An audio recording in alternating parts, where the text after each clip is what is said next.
Right. We changed the mindset.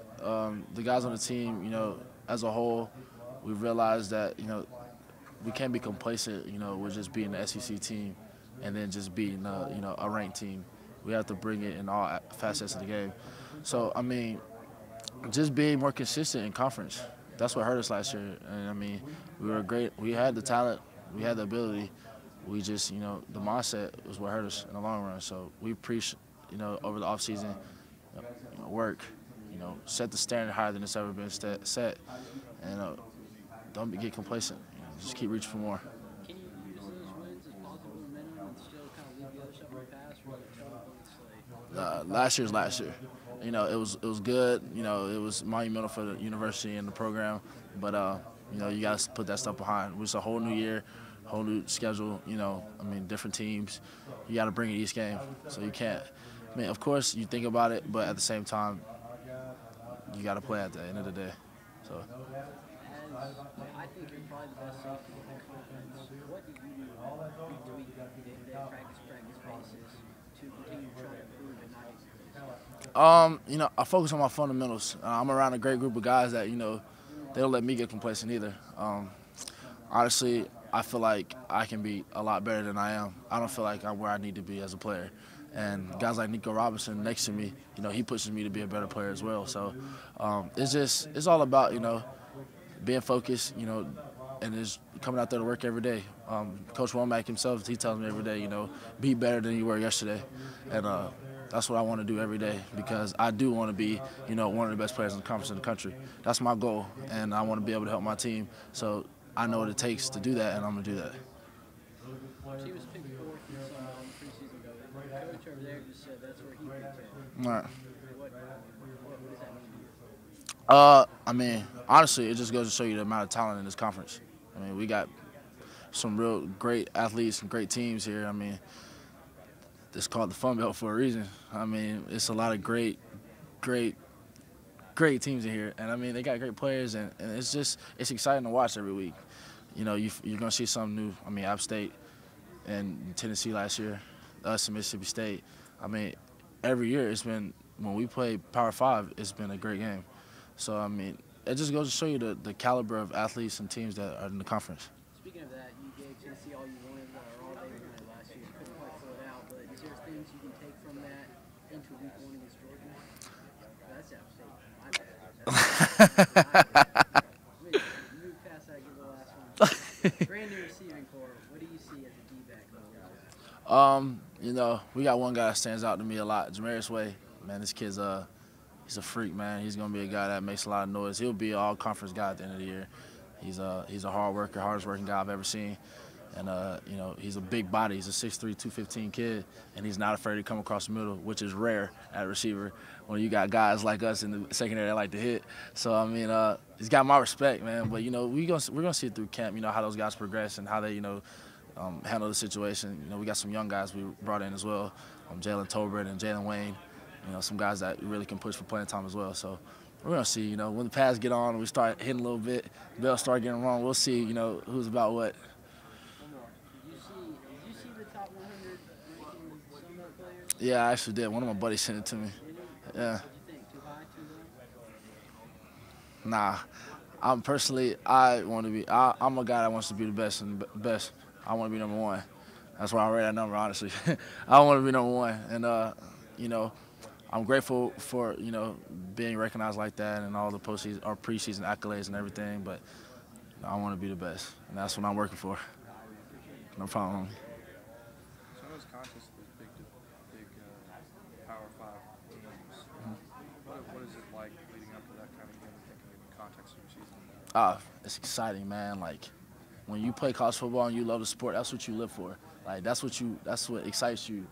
You wake up every day going to practice and going to weights because you love those kind of games, and that's what you want to do. And I'm excited about it. I'm anxious to get it going, and I know the rest of my team is as well. That's what we've been waiting for. I've had week 1 circled against Ole Miss since we played Arizona Bowl. And being around those are the kind of games that get you higher in the rankings and put you in the possibility of getting into the Reaves 6. Right. Do you think of it in that context, or is it just kind Oh of? yeah, I mean, our new strength coach has changed the entire mindset of our program. No, I'm not just talking players; I'm talking coaches too. Of course, you want the conference championship, but now we're talking national championship. Last week, our our motto in the weight room, because this was our last week of workouts, before we're off for summer, that was you know, we were working out with New Year's Six games. We had posters all in the weight room. That's what we were planning for that week. This week that we're off, this is the week that this is now championship. What you're doing your own. This is strictly about us. So I mean, it's the mindset's changed. We've really put our focus on setting the standard high. Setting the bar high. Is a national championship possible? Oh, absolutely. It's possible for every team in the conference. Troy was ranked 25 last year. It's possible for every team. You just gotta believe it. As a whole, as a team, you gotta believe it, and you gotta put the work in to go do it as well. I believe in my teammates. I believe in this conference. Somebody in this conference can do it. It's all about what you do on Saturdays or game days. Yeah, I appreciate it. No problem, man.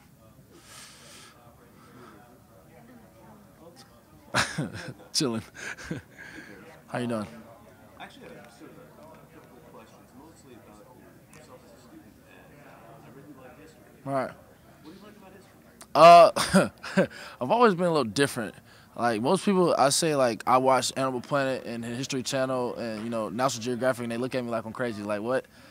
I mean, that's just something that's always interested me. I've never had to study for history. I've never had to apply myself really a lot to that. It just came natural to me. And Like the story aspect of it? Or? yeah, just a story. Learning about the past and everything that was different back then. I grew up playing Roman games, Roman war games, and all that stuff. Man, it's always fascinating to me. It's been something that's always been of interest to me. So, kind of stuck to me. You ever play Civilization? Nah, I don't. I'm kind of. Well, don't. You never get in here. Really? Is that addictive? Yes, yeah, I definitely can't get a hold. Honestly, during camp, I might try it actually, just because I have nothing else to do. But nah, nowadays I really don't have too much time to get a hold of the games. When I do have free time, I tend to sleep now. This is the college life, so. What's one of your favorite stories from history? Honestly, I'm a big Napoleon guy. I like reading. I like reading about the wars, World War I, World War II. Also, what else? I mean, the Egyptians. I honestly, my family, my dad is preaching me a lot about your past as your ancestry, and I've looked a lot into that and where my family roots come from and everything, and just, I really don't. I really look at everything honestly. What you said Napoleon. What makes Napoleon interesting to you? Just how he was as a leader, his stature, who he was as a actual person was like how people see me saying they don't see me watching History Channel and all that stuff. You don't see him being a dominant leader like that, and I mean, it's amazing to me, and it interests me just like everything else, how a man like that could do that and how your brain can work like that. The same with the Caesar in Roman times, and stuff like that. People really have great minds in the world. It's just how you apply it. What part of being a student at UCF like? The community. I'm close to home. I'm 45 minutes from where I'm from in Pensacola, Florida. So my family's there. They come and watch every game. And Pensacola, Florida is so close to where a lot of people from home come to South. So it's not like I started at somewhere from scratch. I didn't know anybody. I knew a lot of people that went there, so it was almost home. One last question. Who put together your ensemble? My ensemble? Yeah. Suit, tie, shirt. Honestly, all right, my dad had a little bit to do with it, but honestly, I was like, I wanted something that'll pop. I said I wanted a lighter jacket just because it'll make the blue pop a little more. Well, pops. Appreciate it. I figured I'd put something together. How you doing? John McMahon from Reddit. Okay. First off, South Alabama's been kind of known for their inconsistency. Right. Beating Mississippi State, beating San Diego State, going to overtime with the FCS team. Right. It's not really the same kind of game every time. What has been the cause and what have you done to fix that? The cause has been us as a team. we last year we showed up, when we wanted to. And that's not how you win college football games. Not in a conference like this with competition that we play every week. You have to show up every week, man, and you have to, have the same want to against Mississippi State and as you do Arkansas State or Lafayette or Monroe because, you're going to have to work every week. Nobody's going to come in and give it to you or let you come in and take it. It's going to be a battle. So that's what's been the issue. And the pass defense last season was really good, but the run defense was lower enough that most teams just ran all they could on you all Right. avoided passing. Right. What have y'all done to kind of make the defense, I guess, more two-dimensional? We got everybody healthy. We had our entire D-line was banged up last year. We were running a one deep rotation.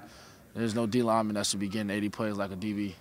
So that's what killed us. And it comes from off season and just the grind of camp and then workouts and then the football season in itself. That's a grind. So that killed us. But no, we have everybody back now. We got a 3 to 4 deep rotation at each position up front.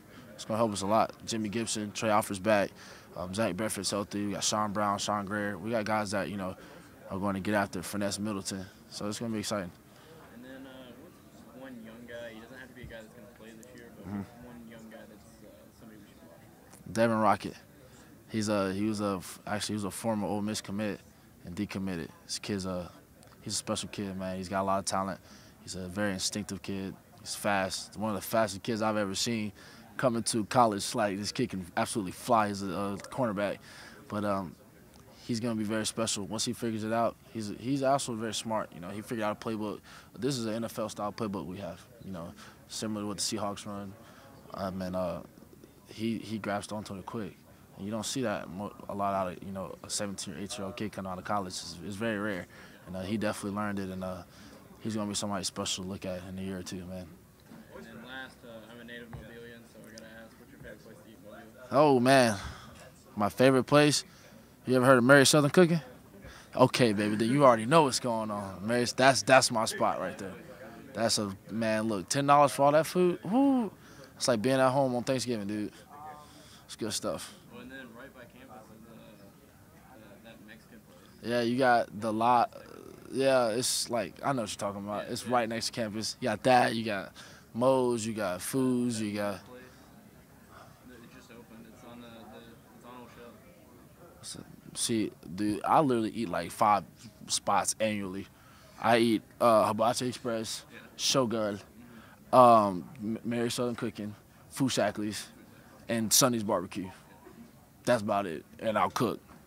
That's all I got. I appreciate it, man.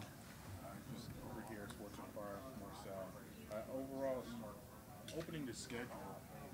Last year, you guys did Mississippi State. Now you have Ole Miss and Oklahoma State. Do you guys get excited about those games and help with your off-season preparations, just knowing motivation you're playing these Power 5 schools? Oh, absolutely. For a kid that's playing in the Sun Belt, that's a dream game. You're going to Ole Miss in a night game, the first game of the year. It's going to be electrifying, man. I'm excited. As a kid, that's what you want to play in front of 90,000, 80,000 people screaming.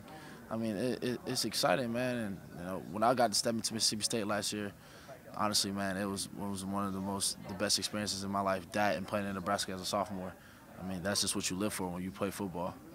Yeah, and then also discuss being a senior now and helping the younger guys. Right. Just building on the program. You said you first got there as a younger player, but now that you have some senior years, how have you been helping the young guys, and how's your maturation been as a player on and off the field? I've grown, as an individual. That's football, and that's life, and that's in the classroom. And it's in every aspect. Spiritually, I've grown as well, and I just try to show these young kids that come in, how to do the right thing, and to follow my example and do it better than me. When I leave here, I want these kids to be better than me, and I want them to lead the program better than I did, and so on and so on and so on. So I'm trying to build a culture. We're trying to build a culture because when I first got here, Malik Harris, Kadarius Ford, Montel Gardner, those older guys are the guys that showed me the ropes. Devon Earl, that played last year, was one of the most inspirational guys that I've ever played with. This guy showed me football. he taught me a lot about the game. So with these younger guys that are coming in, I'm doing the same thing. It's a little tough love. You know, I got to be hard on them, and I got to, you know, give them some tough love just because that's how the game is. That's how life is, you know. It's not always going to be easy. So I got to push them because I know the potential that a lot of them have in them. They're just like me. You just got to have somebody that get it out of you.